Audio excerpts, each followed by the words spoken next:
Okay, hello, welcome. So today we're going to talk about step one of the Fix Your Fatigue program, assessing the causes of fatigue. So let's jump in. So last time we talked about the four-step process, about how the first step is to assess all of the causes, deficiencies and toxicities, about how the second step is to replace all of the deficiencies. Third step is to open the detoxification pathways. And then the fourth step is to remove all of the toxicities. And today we're going to talk about step one. So we're going to talk about the different ways to assess for the causes of fatigue. We're going to compare the subjective versus the objective, subjective being more symptoms, objective being more laboratory data. We're going to look at which laboratory tests I recommend initially, and then which laboratory tests are recommended in total. So we're going to go over all of those things today. So how to assess for the causes of fatigue? So we want to look at all of the data that we have available, okay? That's the subjective experience and the objective experience and the objective data. Okay, so subjective data is based off of feelings and opinions. It's basically your experience that others cannot see. So whenever I'm asking your opinion or I'm saying, how do you feel today? That is your subjective experience. It's the story, the chronology, this happened, then this happened, then this happened. It's the triggers. And it's those symptoms, pain, fatigue, something you can feel but others can't.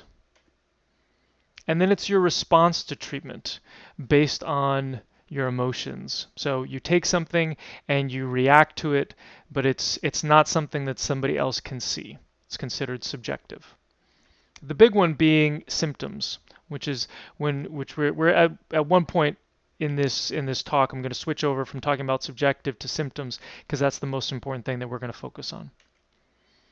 So in terms of the objective data, this is representing facts, not based on opinions, feelings, or your personal experience. So it's something that somebody else can see as well. So laboratory testing fits into that category, which is why so many people like it. They like that certainty of having that objective data. It's a sign. So oftentimes we'll talk about sign and symptoms. Well, we talked about symptoms being subjective, but signs are actually objective. So this is something that somebody else can see, like a bloody nose. You know, there's no two bones about it. If somebody's got a bloody nose, you know it, and that person knows it as well. And then response to treatment can also be such where you can have it be as objective data. So based on data points. And then some people use applied kinesiology to get data from.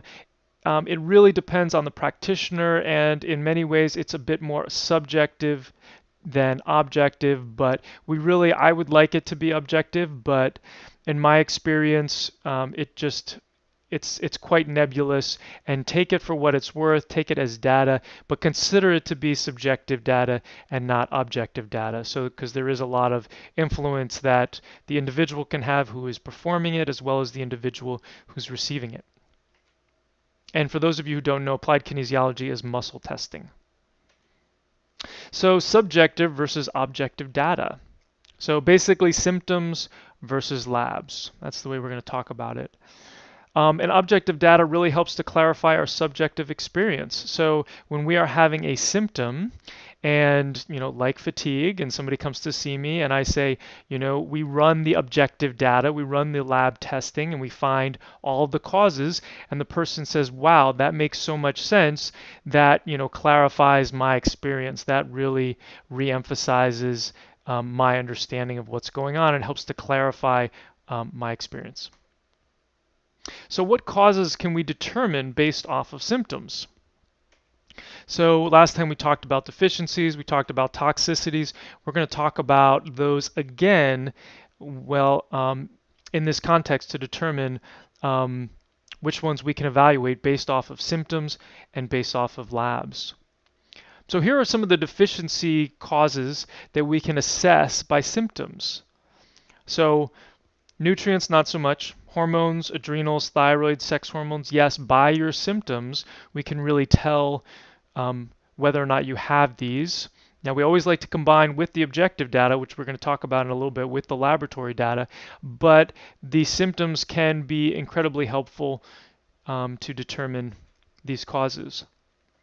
So movement and exercise and neurotransmitters. So those are the causes that we can assess by symptoms that are deficiency causes. So and then toxicity causes, electromagnetic frequency sometimes. So I have some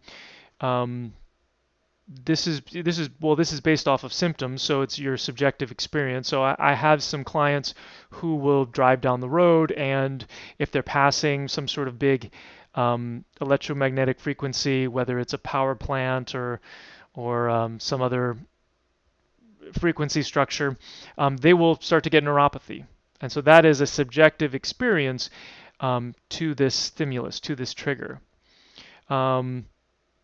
Now there can be, it's more challenging. That's something that might be, a lot of this stuff can be subjective, but these are the ones I'm going to say that are kind of most subjective or most related to symptoms. I did a master class, and we're going to talk more about stealth and blood Lyme type infections and how the symptoms that you have can correlate with the actual infection. Allergies, if you don't consume an allergy for a period of time, 3 weeks ideally, and then you consume it. So let's say you're avoiding dairy for 3 weeks, and then you eat it, and you react. That is, and it's a subjective experience, but it can actually be an objective test as well, which is what we're looking for a lot of these subjective tests. We also want them to be objective if we're doing it in a scientific way, and we'll talk more about that in a minute. So constipation, definitely. Okay, and then what causes can we determine based off of laboratory data? So we're going to look at deficiencies and toxicities again, and you'll see that so many more things we can look at here based off of the objective data, so the laboratory data. So, but if you notice on both of these, neither is 100%. And so that's why it's so important to combine the two. Here's the toxicities.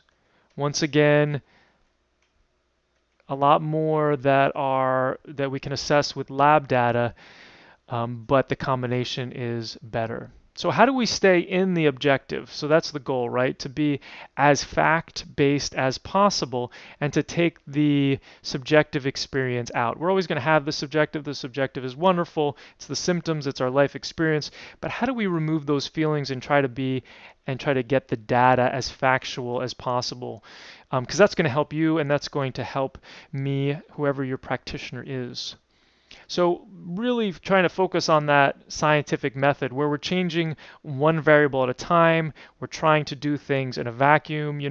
If we want to see the result of a supplement, we don't add in 3 supplements at the same time. We add in 1 supplement every 4 days, every 7 days, whatever it is, to get a good idea about how you're going to react to that supplement. If we add in 3 on the same day, if you have a reaction, you're not going to know to which one you had that reaction to. So that's being more scientific. Being your own medical detective. So really trying to zero in on what's going on. Keeping good records and remove the feelings out of it, as I discussed. So that said, both are imperfect. So the subjective is based on someone's experience, not based on facts. The objective is based on lab data, which depends on a lot of different factors. What time of day the lab is drawn, the route of the exam, like was it done in blood, was it done in urine, saliva, whatever, and many other factors.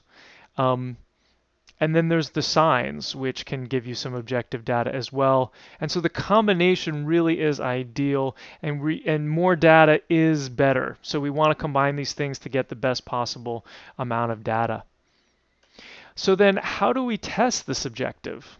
So this is looking at the symptom checklist, which are sheets that are in the course that you're going to be able to print out and fill out. But this is basically going through all of those causes that I just mentioned that you can assess by subjective and marking down the symptoms that you have to help us determine what symptoms you have or what causes you have from a subjective standpoint, and then we're going to talk about the objective and the lab data. So we're going to assess the labs, assess your subjective experience, your AKA your symptoms, and put those together, and that's going to be the best data that's going to help us determine what causes of fatigue you have. So more of the symptoms that you have on that symptom checklist, the more likely you are to have that causes, though some symptoms may be more significant than others. And then in terms of the objective, we're going to talk about blood testing and home testing. So let's jump into that. So blood testing and home testing. So blood testing is venipuncture testing, or basically when someone puts a needle into your arm to draw your blood out. Home testing is everything that you can do at home.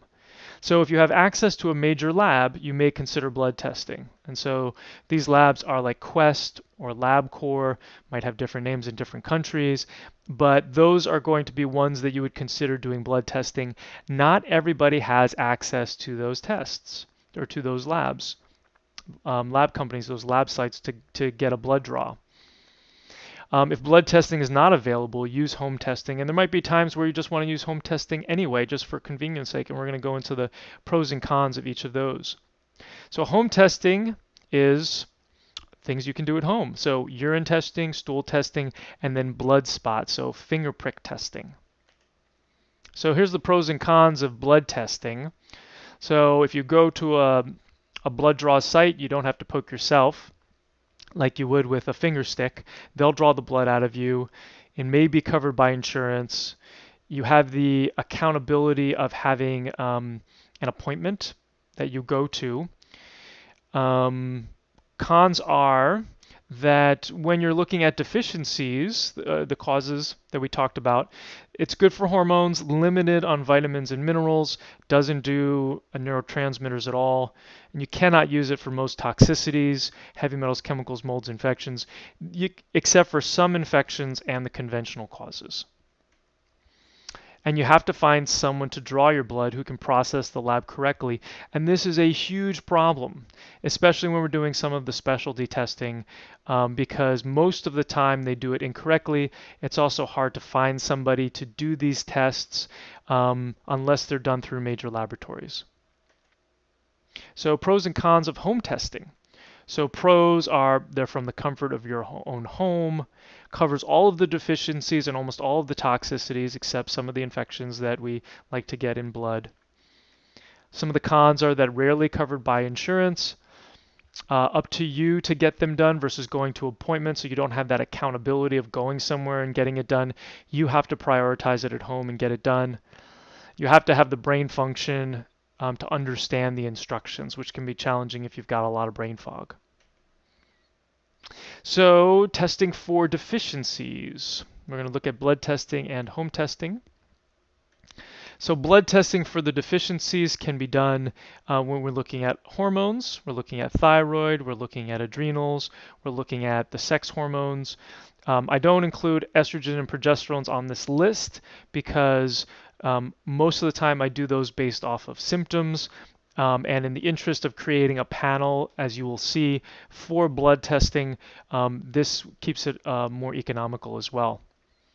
Other things that you can test in blood when it comes to deficiency causes are nutrients, but they're limited. B12, folate, homocysteine, which is a marker of B12, vitamin D, magnesium, some of these iron. So home testing for the deficiencies. There is a blood spot test, or this finger prick test, where you can look at thyroid, adrenals, sex hormones.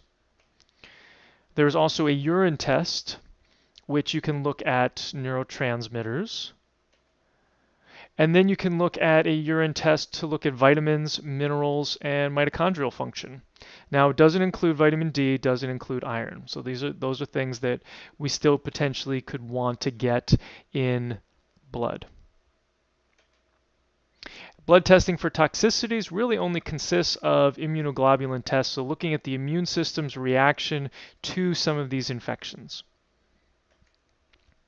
The rest are home testing for the toxicities, which is looking at heavy metals and chemicals and glyphosate, which is Roundup, which is pesticide, mycotoxins or mold toxins, an ERMI test, which is a home mold test, a stool test, a urine test for Lyme-type infections. So what should we do first?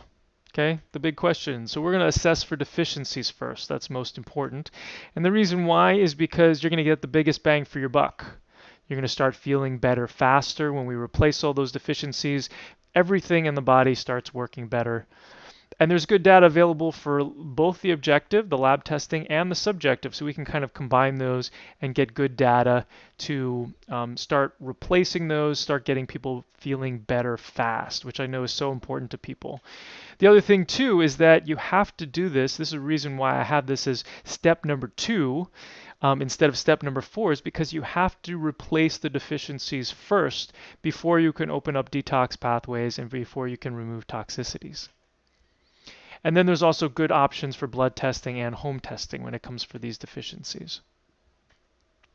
So how do we assess for these deficiencies? Looking at lab data, we look at hormones, nutrients, neurotransmitters, and I put optional next to those because those are kind of usually second-tier options. You don't have to do neurotransmitters first. Blood testing and home testing options are available through for lab data. And then the subjective data, like the symptom checklist. So that's the way that we're going to assess everything, is symptoms plus labs, and this is just specifics for deficiencies.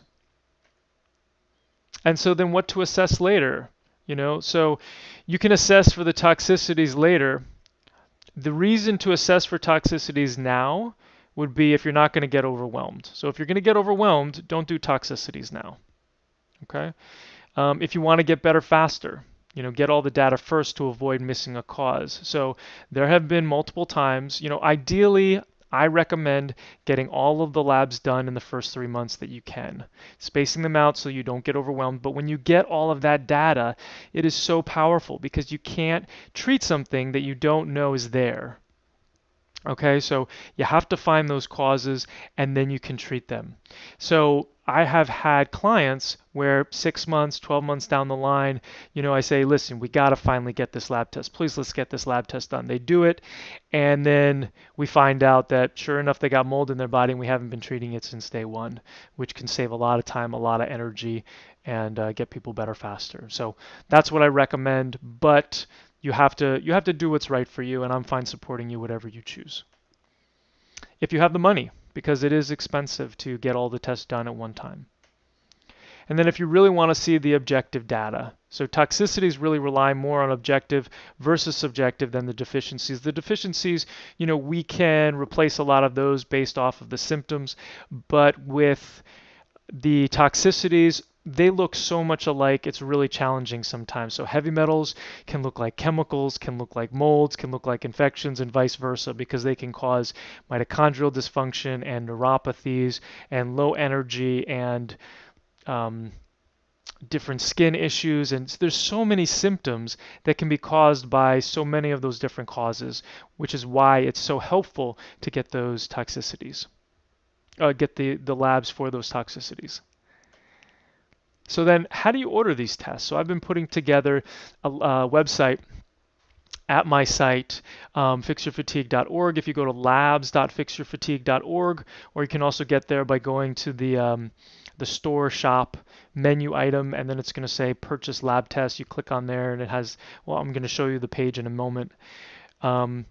It's organized by deficiencies versus toxicities, as well as blood testing versus home testing, to help you organize your thinking around it. And all you have to do is click on the link to purchase the test. So this is what the website looks like. So it's got some explanations here, it talks about deficiencies and toxicities, the 4-step process, and how it's organized by blood test and home testing. It tells you exactly how to go about it. So then you scroll down the page, and here's the deficiencies. So you can see hormones, nutrients, and neurotransmitters are the vertical columns here, and then home testing and blood testing you can see. So for the home testing, under hormones, you can see there's the male hormone panel, the blood spot test, or you can order the female hormone panel, and both of those panels include the adrenals, thyroid, and sex hormones. That's that test that I referred to previously. The nutrients, there's the urine test. The neurotransmitters, there's the urine test. And then if you come down to the blood testing, you can see it says Fix Your Fatigue Blood Panel. And if you click on that, it's going to take you to, and if you click on any of these, it's going to take you to another website with one of my trusted partners where you'll be able to purchase the labs from them and they ship it to you. And then the toxicities set up the same way. So the home testing that you can do, urine test for metals, urine test for glyphosate and chemicals, urine test for mycotoxins, molds, stool testing, urine testing for infections. And then the food allergy testing, you can see that I have both of them are at others. The other sections are optional. They're just if you want them or if we're having discussions about them and I want to talk about them and I'm going to recommend them. But generally, I don't recommend them. Like you see, I don't recommend food allergy testing, and we'll talk more about that when we get there. And then I've got this other section as you scroll down the page, other blood tests that I get, other hormone tests that I get. And then there's a special location test section, which is really nice for those of you who are in Canada or New York or other regions or in Europe. You can see the labs that are recommended or that are available to be sent to you. So they may or may not be on these lists that I've recommended here for toxicities and deficiencies, and so you may have to contact me or use the live Q&As to ask me questions about which ones I would recommend, but there are some that are available, which is really nice, which is why I included it here. Okay, so action steps. So gather that data. So we're going to gather all the subjective data, determine what causes you have based on your subjective data, your symptoms, by filling out the symptom checklist to determine what causes you have. So that's going to be a packet, which is going to be in the portal, or in the course rather, that you can just print out and start working on right away. And then objective data. So these are the lab testing. So determine which causes or deficiencies you have based on the objective data by going to that website we just talked about, labs.fixyourfatigue.org, and order the deficiency labs based on whether you have access to a major laboratory for blood testing or not. And so I'm gonna go back there to that site, yep, just for a minute so you can kind of see what I'm talking about. So in terms of if you have access to blood testing and you live in the United States, you can just do this test, okay, to start off. If you now remember that this is not going to include all of the vitamins and minerals, and it's not going to include neurotransmitters at all. It's going to include some vitamins and minerals, and it's going to include the hormones, okay? If you want to do more thorough, or if you don't have access to blood testing, you just want to do home testing, then if you're a male, you do this one, the male one, the vitamin and mineral deficiency one, and then this one's optional, the neurotransmitter urine one. If you're female, you'll do the female hormone blood spot, this one, and then this one optional right now. So hopefully that's helpful for you. If you wanted to, the most thorough thing actually is if you have access to blood testing and you do this one, because this is going to get iron, which this one's not going to get. So I would do this one, and then this one. And that's going to give you also the iron, which can be helpful, and the vitamin D. Okay, but don't worry about that if that was too confusing. Just focus on the first things that I said. Okay, so then decide if you're going to order all of the labs right now, including the toxicity labs. And if you are, then do that too. If not, you can do so when we get to that section of the course. And I'll go back to that section right now just to remind you. So if you were to do all those, I would say, do the heavy metals, do the GPL tox for chemicals, the glyphosate, the GPL mycotox, the GI map for stool, the DNA connections test for tick-borne infections, and then I would also recommend doing the multiple pathogen immunoglobulin test in blood. So those would be the ones that I recommend. This one is done by a company called Cyrex. And so when you click on it, it is going to say you have to fill out a form. Go ahead and fill that form out and then just Let them know. They might ask you some questions, but let them know that you are, that is the test that you're interested in. Okay, great. So next up, step 2 is going to be replacing the deficiencies. So we're going to talk more about each one of these things and looking at the subjective, looking at the objective. So if you get your labs now, they'll be coming back in while we're working on the subjective, as well as replacing these that we can do based off a lot of the subjective data that you're going to be filling out. Okay, great. Thanks for being with me, and I'll see you in the next video.